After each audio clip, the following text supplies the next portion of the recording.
Have you ever noticed that tons of different champions most often end up building the same core 2 to 3 items as one another before they're able to show any variance at all in their item build? Well, that's for good reason. Core item builds are one of the most important things you need to know, since you can hit some pretty insane power spikes if you get the right item synergies going. And if you don't know what you're doing, you can make an itemization mistake just like this Jarvan did that is going to delay your multiplicative scalings and leave you far weaker than you should be. But of course, Riot didn't make everything simple now, did they? And so there are of course some hidden mechanics on how stats interact and scale with one another that you need to know in order to understand how certain core item builds work.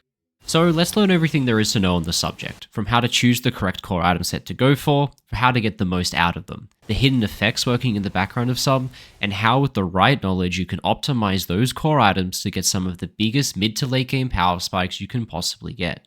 Now I'm going to give a quick update on my support and mid lane guides. Since their creation, I've added another 5 videos to each, meaning they both have over 2 hours worth of content within them, with plans to add even more.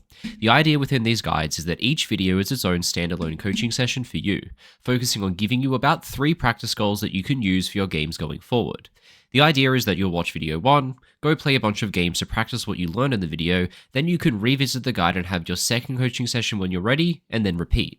I'm a little biased obviously since I made them, but my opinion is that these role-specific video guides are the best value coaching you can get, so check them out over at coachrogue.com, which I'll leave a link to in the video description. My name's Rogue and I played League of Legends professionally for 7 years. Now I'm a full-time content creator and coach for all ranks Iron through to Challenger. So if you want more information of what a coaching session with me will look like, you can find more information by following the link in the video description below.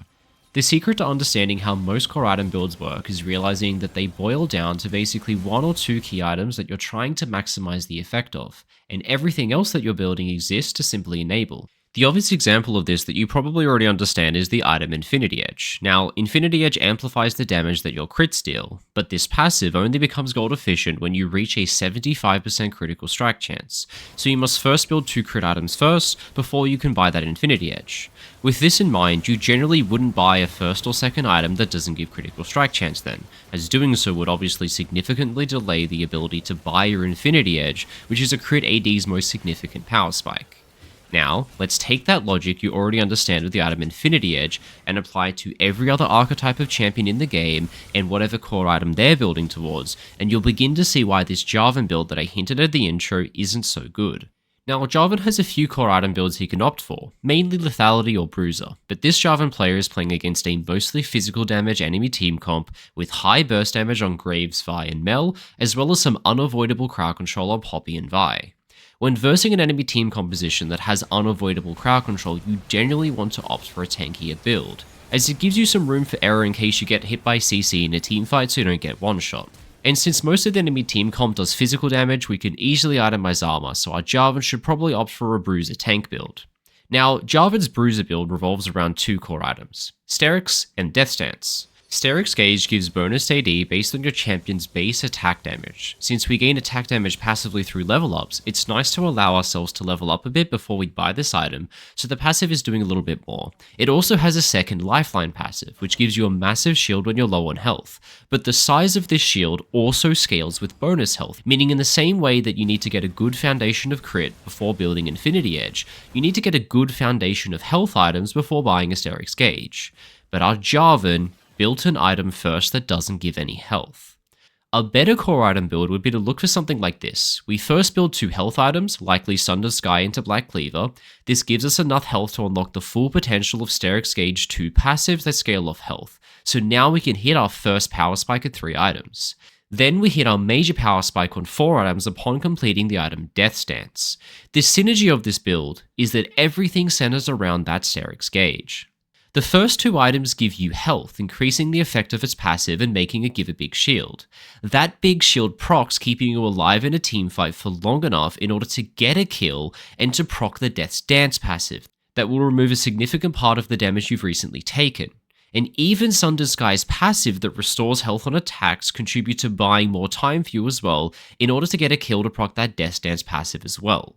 So with this build, we receive a significant power spike at 3 items when we get our Sterix, and we receive a massive game-altering power spike at 4 items when we unlock that item synergy that completely counters the enemy comp that we're playing against. This is the mistake that Jarvan did with his build here. Individually, all of these items are incredible on Jarvan, but together they don't make any sense because they don't contribute to the same core item build. Buying a first item Eclipse here, an item that gives no bonus health, is the bruiser equivalent of buying a Yomu's Ghostblade first item on a crit ADC. It just doesn't make sense because it only delays the power spike of your core items being completed. If you look into it, every archetype of champion in the game has a key item that is the center point of their core builds, as these items amplify the effects of all the other items around it. Some champions even have multiple choices for core item builds that you can change depending on the enemy team composition you're going against that game. A perfect example of this is Diana. Her bruiser build centers around this item, Riftmaker. Now, Riftmaker has a passive that gives you ability power based on your bonus health that you've built. When it comes time to build a Sheen item on Diana, there are two choices. There's either Lichbane or there's Dusk and Dawn. Now, obviously, if we're doing the Bruiser build, we're going to have to go with Dusk and Dawn because it's the only one of the two that gives health, and that slots into that core item build. Then we probably want to build some more health. A common one is Liandry's. We'll come back to that in a moment. And eventually, that'll get your Riftmaker working because you'll have enough bonus health to convert into AP. But it's the second Void Corruption passive that we care about here. This build is generally good against enemy team comps that are very tanky, and that lack damage because inherently tanky team comps generally lack damage. The Riftmaker passive when fully stacked gives you Omnivamp. In this build on Diana, you also go Conqueror, which also gives you Omnivamp. And then you pair that with the item Liandry's, which does percent max health to enemies. And against a tanky comp who are building a lot of health, this is going to do very well. So this is when the synergies start to go nuts. We first have health synergies, scaling up the stat of this. Then we have a synergy against the enemy team comp. They're tanky, and so we're building the percent magic damage item of this. But that is actually fully stacking our Riftmaker very quickly with damage over time effect that gives us Omnivamp on both the Riftmaker fully stacked and the Conqueror fully stacked. That's giving us healing spread across that percent health damage across the whole enemy team, which makes this a real power spike. This builds out a core item build that means at 3 items, we hit a massive spike as we're getting synergies throughout all of these different items. Now, Diana's other option for a core item build is what she plays into squishy enemy teams, and that's the full AP burst assassin centered around Deathcap and Magic Pen. It makes more sense in this build to take Lichbane as opposed to Dusk and Dawn, since Lichbane gives more AP, which contributes more AP to Deathcap's passive. But the AP scaling of Lichbane's Sheen passive is actually 4 times higher than the AP scaling of Dusk and Dawn's, which means it's going to be much more affected by a Deathcap build, which gives you tons of AP. So by putting a little bit of thought about which item is the core of your build and how other items synergize with it, you can usually come to an educated conclusion about what to build. But quickly, on the subject of assassin builds, we've got to talk about these 2 core item builds in particular, since the key to fixing this first item Eclipse build on Jarvan can be found by just understanding how these stats interact with one another. The important thing to know here is that the game calculates percentage pen before it calculates flat pen, which massively benefits mages and assassins who build both flat pen and percentage pen in the same build. Imagine you have these items and you attack an enemy with 100 armor. The game will first apply your 30% armor penetration, in this case reducing their armor by 30. It will then apply the lethality that you have on top of this once this is calculated, reducing their armor by another 36. For this reason, combining percentage pen with flat pen causes you to cut through massive amounts of enemy resistances, meaning that for burst mages and assassin, percentage penetration items are actually at the core of your build. You first build a foundation of flat pen, and then you combine that with percentage pen to start doing the really big damage at your core spike. When you think about this, you can start to understand certain champion-specific decisions with itemizations. For example, why does Aphelios commonly build Collector when other crit ADCs just like him build something else first item? Well, Aphelios doesn't have an E ability. Instead, Aphelios gains lethality when he puts points into his E. This lethality gets stacked with even more lethality he gains from the item Collector, giving him a huge item power spike once he finishes the percent pen and combines it with all that lethality. And since Collector also has crit in the build path, it's a great way for him to itemize both lethality and crit from the same item, putting him on the path to a core item power spike with both Infinity Edge that gives him crit and a percentage penetration item at the same time now that he's built up a good foundation of lethality. Once you realize that Aphelios gets to benefit from doing 2 core item builds at the exact same time, you start to realize there's no wonder this champion is such a late game power spike once he gets both of these core item builds going. But this isn't an Aphelios exclusive thing. Rumble's E, for example, removes magic resist for an enemy when he hits them with it. So stacking flat pen into percentage pen on Rumble goes crazy. You first remove magic resist with your E, then you apply flat pen, and you can reduce an enemy's magic resist to very little to even sometimes zero.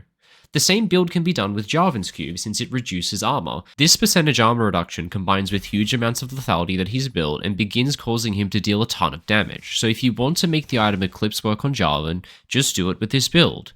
Eclipse does damage that increases based on the enemy's max health. You generally want to build a ton of armor pen against a tanky champion anyway, so it also makes sense to be buying the percent max health damage item at the same time, and then to have the percent max health physical damage from that item to be amplified by the percentage pen from your Q, your items, and the lethality from the rest of your build. There are many other champions in the game that can benefit in unique ways like this for their core item builds. To give you some inspiration for the endless possibilities that this holds, here's a graphic that shows all of the items I could think of that you will generally find at the center of a core item build. There's a lot of them, and you're almost guaranteed to be building at least one of these items every single game. That is kind of the point I'm trying to make with this video after all, right? So think about your champion, think about which of these items you buy, and then go read up on exactly what the item does, and specifically, what stats does the item scale off of. And hopefully, with a little bit of extra thought, you'll be able to come to a more educated decision about what item is at the core of your build, and what you should buy to best complement it. I hope you enjoyed the video. If you learned something, it may be worth going to check out those guides I mentioned earlier over at coachrogue.com. Otherwise, thanks for watching, have a great one.